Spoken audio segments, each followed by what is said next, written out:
1500, quando os portugueses chegaram ao Brasil, estima-se que havia por aqui cerca de 6 milhões de índios e a terra pertencia a todos os membros do grupo e cada um tirava dela seu próprio sustento.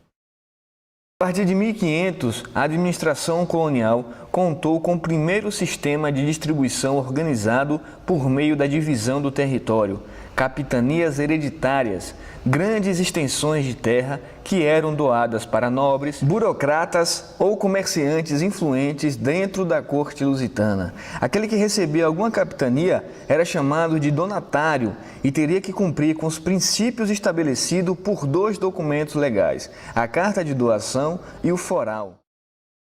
Esse primeiro sistema de controle e povoamento da colônia brasileira acabou não tendo grandes resultados. Com isso, os portugueses resolveram implantar um novo sistema administrativo, mais centralizado e composto por representantes diretos do poder metropolitano. Foi daí que surgiu o chamado governo geral. Um governador, nomeado pelo rei, deveria tomar medidas em favor da criação de vilas, a exploração econômica das terras e o combate aos piratas e contrabandistas. Pobre tem que se unir, e o dia vai conseguir, é a libertação. Cheguei no Brasil em 1961. Impressionaram-me logo os problemas sociais, como o da pobreza, ou melhor, da miséria difundida, a extensão do país e a dificuldade de comunicação atrasava o desenvolvimento.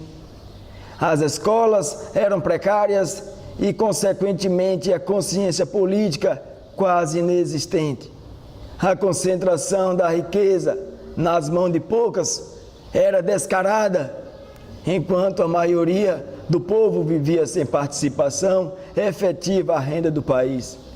O sistema educativo concentrava e concentra o saber na cabeça de poucas pessoas que têm o direito exclusivo de estudar e de ter acesso às universidades, mesmo quando o povo comum sabe ler e escrever.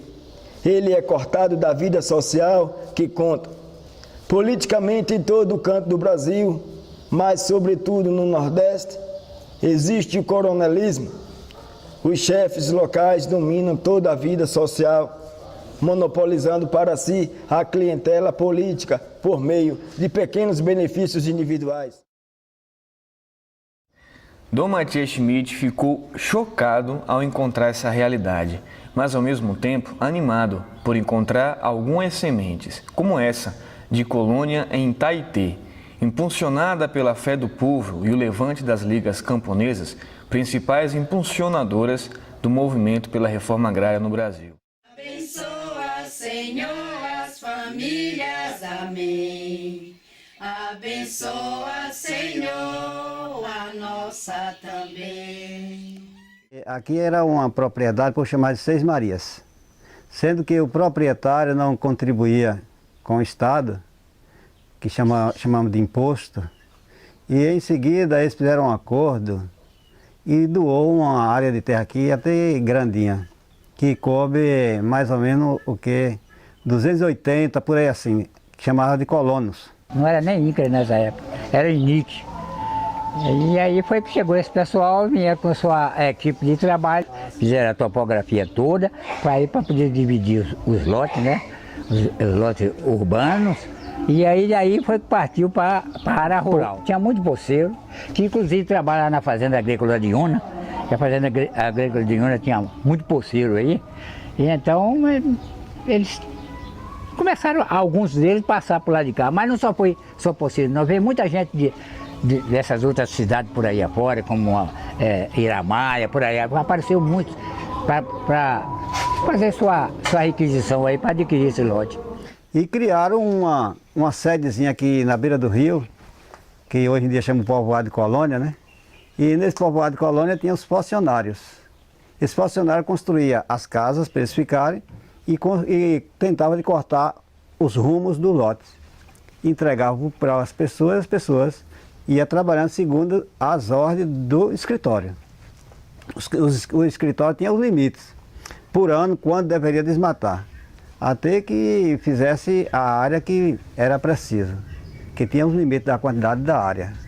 E tinha colocavam uma areazinha que era para deixar como fosse uma reserva nas propriedades. Nesse tempo era assim. Tinha uma cooperativa, essa cooperativa trazia alguns alimentos para o povo, distribuía para o povo. Os alimentos, na verdade, naquele tempo era o leite, um feijão graúdo parecendo um amendoim e um arroz diferente, que eu não sei bem como era o nome do arroz, chamava o nome do arroz, não lembro bem não. E o pessoal recebia e ia trabalhar na área que era dele. Por um determinado tempo eles descobriam, as áreas 3, 4 anos tinham uma área permitida. Em 60 terminou a entrega do lote. Teve uma diferença muito grande de invasão de terra. Porque aqui não teve morte, não teve nada desse tipo de coisa. O negócio foi pacífico. Antes de tudo, nós morávamos no município de Andaraí. Lá houve despejo, que o povo trabalhava de arrendamento, de poceiro, nós morávamos lá. E em 2 ou 3 anos, a média era 2 anos, tinha de mudar de uma areazinha de roça para outra areazinha ali adiante. Largava aquela, porque já estava desmatado, e o fazendeiro queria aquela, fazia outra roça adiante. Só que nos anos 62, não teve como, eles jogaram o povo na rua e nós viemos para aqui. Eu, por exemplo, assim, a opinião minha, por exemplo, eu acho que o andamento passado, para mim foi melhor do que agora com esse tipo de invasão de terra. Chegamos aqui com 2 jeguinhos e um jegue nós trocou com a pessoa que era dona desse lote que nós morávamos lá em cima, na outra linha, né? O golpe militar de 1964 pôs fim ao movimento da reforma agrária no Brasil. Apesar da eliminação das ligas camponesas, o regime civil-militar instaurado em 1964 não conseguiu acabar com o anseio dos trabalhadores rurais brasileiros pela distribuição de terras. A manutenção de uma produção agrícola baseada na exploração de grandes latifúndios excluía uma grande quantidade de trabalhadores do acesso a este meio de produção, contribuindo para a manutenção de uma extrema desigualdade social. O povo de Deus sorria e cantava, e nos seus louvores seu poder proclamava. Também sou teu povo, Senhor, que estou nessa estrada, cada dia mais perto da terra esperada. Preso dentro de um curral, todo mundo imaginar a polícia rodeada, que nós ficava gozando. Quanta gente pensava nas famílias que ficavam todas em casa chorando. Quanta gente pensava. As pessoas eram muito mais unidas, faziam mutirão. Para tudo que a gente queria era no mutirão. E se reunia com mais facilidade, que hoje está mais difícil para se reunir. Às vezes reúne de um jeito, mas hoje as pessoas, né, todos querem falar mais dessas coisas, né, difíceis, da dificuldade da vida. Só quer falar coisa, só quer rezar, não sei o quê, e não quer falar muita coisa. E antes não, a gente não tinha dificuldade para se reunir. Um pessoal aqui que veio do norte, chamado Estélio, e sabia que a gente gostava desse tipo de coisa e aconselhou para a gente começar a fazer uns cultos, que chamam culto dominical, na região nas roças, com o povo, para a gente conhecer melhor essa coisa toda. E a gente achou bom e acatou isso. Tinha um livrinho, recebi um livrinho da igreja para fazer as celebrações dominical, né? E passado do tempo, foi que veio mas a participação mais ativa pela igreja a diocese de Rui Barbosa, né? Naquele tempo me parece que era Dom Adelino. Depois veio o movimento mais ativo. E por que não ligar também, né, a fé com a vida? Que foi quando surgiu no Nordeste aquela movimentação chamada de ACR, pela igreja, né? Que era animação cristã no meio rural. Isso aí, aqueles livretos, aquelas folhas, para a gente ligar evangelho com a vida. Foi que a gente veio, né? E a gente foi dar continuidade com algumas pessoas aqui na região. Começou o sindicato, a gente foi reivindicando muita coisa. Outras terras por fora, que as pessoas que não tinham terra, né? Os assentamentos, veio também o assentamento depois. Aí a gente adquiriu mais coisas, depois dessas primeiras lutas que a gente foi aprendendo. Com esse negócio de estudo, da gente ligar a fé e a vida, o evangelho com a vida, a gente viu que tinha importância também ter conhecimento político, mas demorou muito a chegar a uma consciência do povo, mas até que chegou que hoje a gente tem grandes vantagens e conhecimento e conseguiu algumas coisas dentro dessa luta, inclusive o direito, né? A igreja não podia ficar de fora da política, ter conhecimento político, de orientar como os trabalhadores, né, como cristão devia votar e como escolher até mesmo seus candidatos através de um conhecimento bíblico, seria mais fácil. O conhecimento de sua realidade, né, de uma forma crítica, a apropriação dessa realidade, né, e a conquista de espaços, não só o espaço material, mas como espaço político, espaço social, a valorização da cultura, das místicas, os símbolos, né? O cultivo dos símbolos, do simbólico, do imaterial, é fundamental para a autonomia dessas comunidades e para impulsionar e para dar o suporte para que elas se desenvolvam. Inspirados e sensibilizados pelo Concílio Vaticano II, alguns padres, agentes de pastoral e o bispo se tornaram solidários aos trabalhadores frente a atos de injustiça da qual eram vítimas. Essa sensibilidade veio crescendo a nível diocesano no final dos anos 70 e nos anos 80. Essa decisão se dá pelo aumento da violência e injustiça contra lavradores e poceiros, por uma reflexão cada vez mais aprofundada das motivações religiosas da fé bíblica.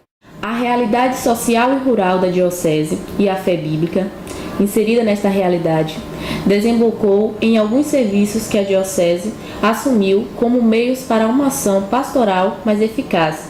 Um deles foi a contratação da advogada Marta dos Anjos, que ficou a serviço dos lavradores, sobretudo na formação sobre os direitos.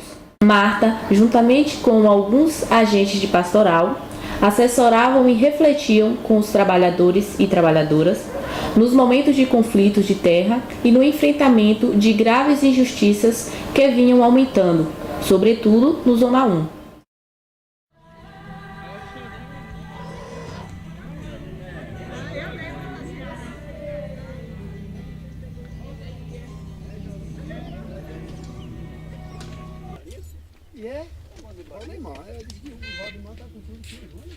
Entra aí, E daí, como é que vai? Eu tô boa, e a senhora?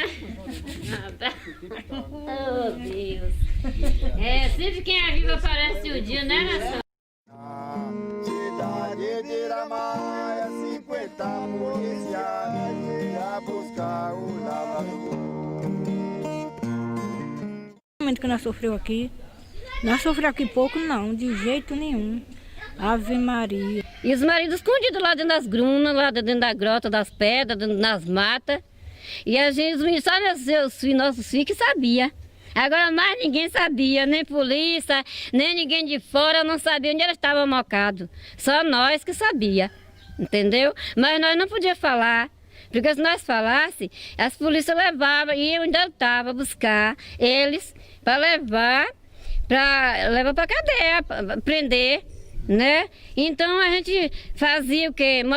Assava nambu, que eles matavam no espeto de pau e moiava farinha com água para dar nossos filhos para comer, para não morrer de fome, porque não tinha outra solução. Eles jogavam terra, derrubavam as panelas no chão, pisavam nossas coisas de pé, machucava tudo. E aí nós ficávamos tudo no mundo da lua sem saber o que era que ia fazer. As crianças choravam e falavam: mãe, Se eles acharem nossos pais, eles matam, nós dizíamos, deve ser que mata, porque eles estão tudo com arma, né? Tudo armado. E aí, se eles acharem, está com raiva mesmo por causa de vida da terra. Quando eu olho isso daqui, me vem na memória os 30 anos de história a mais que eu venho acompanhando. O sofrimento dessas famílias, a luta de alguns líderes, como Zé Bocon, como as mulheres acabaram de falar, Marta, que sempre vinha aqui, Estafeta, Padre Eugênio, Frei Luciano, e nós, Iria e eu, acompanhando sempre a luta desse povo que queria conseguir o seu pedaço de terra e viver em paz, mas sempre perseguido pelos latifundiários, na época chamado de grileiros, porque realmente se diziam donos de tudo isso daqui, da Toca da Onça, do Limpanzol, da Boa Sorte, que são áreas enormes, que é uma Seis-Maria, né? E que hoje, graças a Deus, é uma emoção mesmo. Eu quase que choro quando cheguei aqui, de ver as pessoas agora com seu pedaço de terra, alegres, ainda lutando para melhorar mais a vida, mais felizes, porque não tem mais aquela perseguição que sofria tanto há 30 anos atrás. E o que mais me toca no fundo do coração é esse povo ter persistido até agora, até ter conseguido conquistar o pedaço de terra que tanto queriam. Onde eu encontrei maior territorialização foram nas comunidades que já vinham com a produção social acontecendo. Já tinham uma história, já traziam em sua bagagem essa apropriação pela produção social. Através das várias organizações que participavam, muitas delas promovidas pela igreja, através, na época das pastorais rurais. As famílias de Toca da Onça e outros lavradores com pouca terra, ligados ao Sindicato de Trabalhadores Rurais de Itaitê, queriam ampliar suas posses e, em agosto de 1980, fizeram um mutirão dentro da fazenda Limpanzol. Foi neste mutirão de luta e resistência que os trabalhadores foram novamente presos, colocados no curral da fazenda Baratinha e, depois de muito humilhados, foram levados na cadeia de Jequié. Veja só o que aconteceu com os pobres dos lavradores. Dormia em seus galpão quando a notícia chegou. Na cidade de Iramaia, 50 policiais iam buscar os lavradores. Na cidade de Iramaia, 50 policiais iam buscar os lavradores. O fazendeiro levantou uma calúnia, dizendo que os poceiros tinham invadido a terra dele e que ele queria a terra para plantar amendoim, os poceiros tinham invadido e ele queria que foi preciso pedir reforço policial, e ele contou com o apoio naquele tempo do prefeito de Iramaia, que chamava Baim, né? E trouxe a gente até aqui, primeiro grupo, as pessoas que ficaram aqui desse curral, aí ficamos aí aguardando aí, quando eles estavam fazendo uma valeta, já tinham valeta, e estavam fazendo churrasco, dizendo isso que era fazendo, comemorando como se fosse, como se tivesse feito uma caçada, né? Colocaram nós, defamaram nós como invadidor de terra, que nós era grileiro, sendo que o grileiro era ele, né? E a gente queria simplesmente a terra para trabalhar e produzir. Me lembro que quando eles ficaram aqui presos, Marta e outras pessoas que estavam com Marta, né? Foi até Colônia para nos avisar. Quando chegou lá tantos da noite, quando falou que ficaram os 19 presos nesse curral, aí nós tentamos chegar até aqui para ver como era a situação que estava, né? Trouxemos alimentação. Quando nós chegamos aqui, procuramos na casa, saiu alguém. Disse assim, olha, aqui não está mais. Pode ser que está no outro lugar, na outra fazenda, lá no outro curral. Aí nós fomos no outro curral, que é depois de Iramaia um pouquinho, né? Na estrada que vai para Jequié. Quando nós chegamos lá, um senhor disse assim, olha, nós não sabemos aonde esse ladrão de terra está. Porque saiu do outro curral, vinha passar aqui de passagem. Não sabe se está em Salvador ou em Jequié ou aonde. E nós se preocupou ainda mais, porque não sabia onde é que estava. A boquinha da noite, pegaram nós aqui no mesmo camburongo e levaram até uma fazenda do prefeito. O prefeito apoiando ele, levou até uma fazenda do prefeito naquela época, onde a gente ficou até por volta das 11h30 da noite. Aí, daí,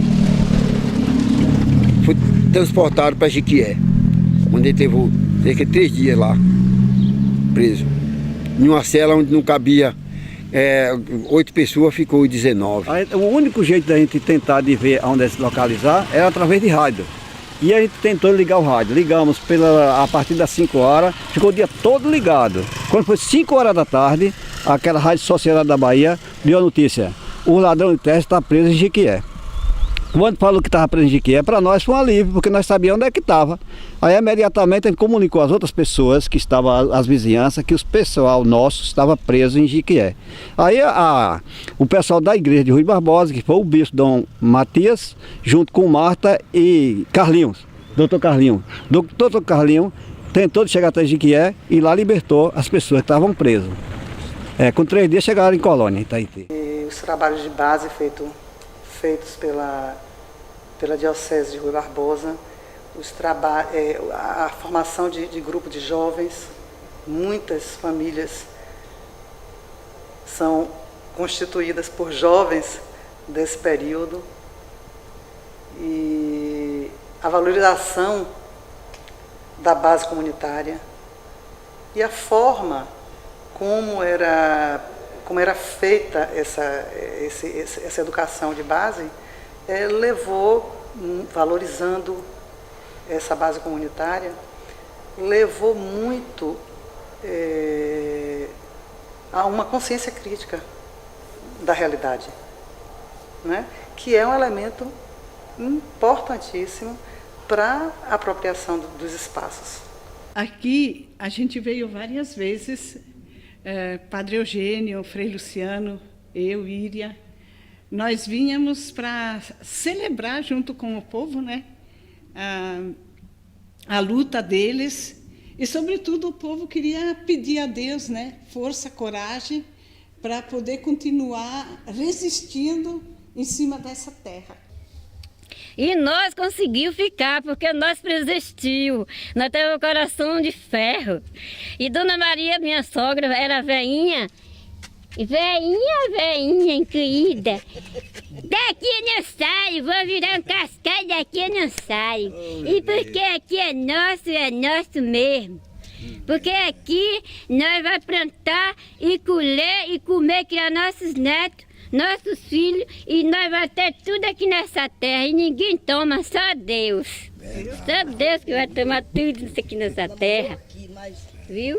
Então agora nós estamos na glória de Deus, nós estamos no paraíso, que Jesus abençoou, nós estamos nessa terra, e Ele ser feliz até o dia que nós morrer. Eu entendo toda a emoção, todo o sentimento, o choro de cada pessoa quando fala sobre essa situação, porque a gente teve vários momentos a oportunidade de acompanhar e saber que era isso mesmo, que era cruel o tratamento que os grileiros, pistoleiros e a polícia dava a esse povo, e o povo da cidade ainda discriminava. Na época não tinha nenhum movimento aqui de luta pela terra.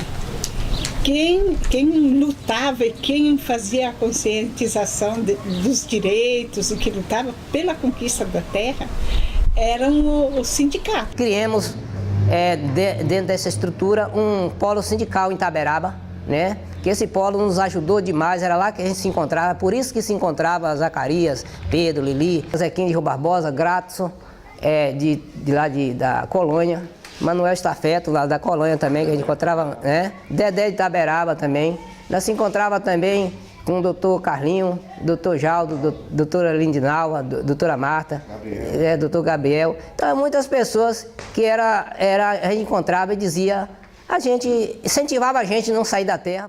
Quando acontecia qualquer problema numa dessas áreas, todos os outros se mobilizavam para ir ajudar a resistir e a defender os trabalhadores da outra área que estava sendo ameaçada.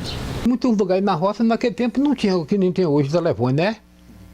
Mas tinha estrada de carro, o cara montava num carro e rodava ali no canto que chegava, ele ia para outro, aqueles que moravam naquele local que tinha mais gente, ali um pegava o carro, ia avisando outros, o que estava para cá lá adiante, tinha outro lá também que tinha carro, e ele ia para outro canto e aquele outro espalhava para outro canto. Menino, era gente que eu vou te falar. Se fosse de tarde, no outro dia de manhã, até às 8, 9 horas, estava chegando gente. Caminhão e caminhoneta estava chegando e gente montada a cavalo que morava mais perto, e gente de bicicleta, e enchia tudo.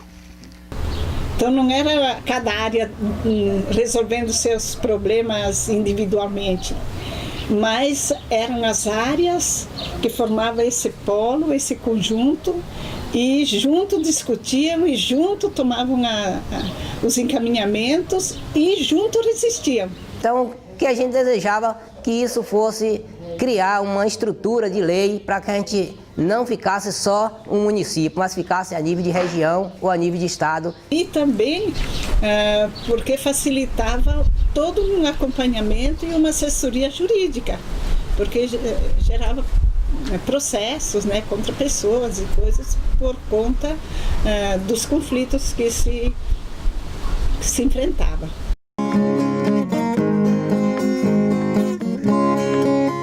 Minha gente trabalhar com consciência, vamos minha gente trabalhar com consciência, lutando pela terra, também pela previdência, lutando pela terra, também pela previdência.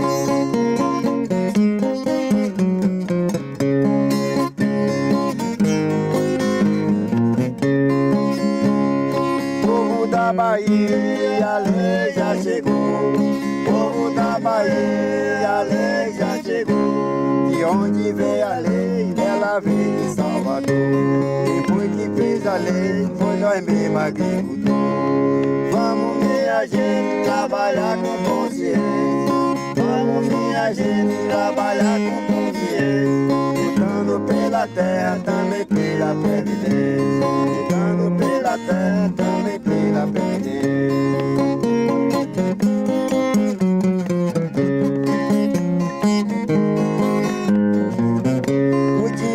A polícia é a lei do tubarão. O dinheiro e a polícia é a lei do tubarão. E o do pobre é sindicato, é coragem e união. O do pobre é sindicato, é coragem e união. Vamos minha gente trabalhar com consciência.